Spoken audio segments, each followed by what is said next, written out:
আজকের পৃথিবীর সবচেয়ে আলোচিত এবং ঘটনাবহুল ভূখণ্ডসমূহের অন্যতম হলো সিরিয়া।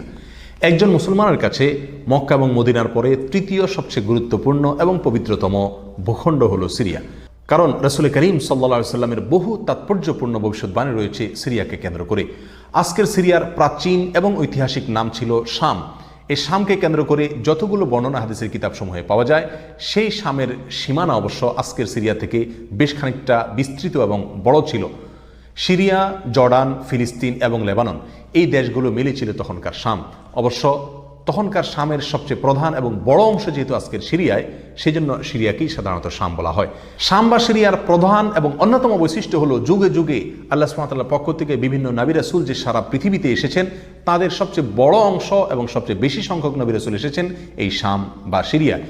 শাম বা সিরিয়া এটাই কিয়ামতের ময়দান হবে। কিয়ামতের দিন লোকেরা এখানেই সমবেত হতে থাকবে। এর বাইরেও শাম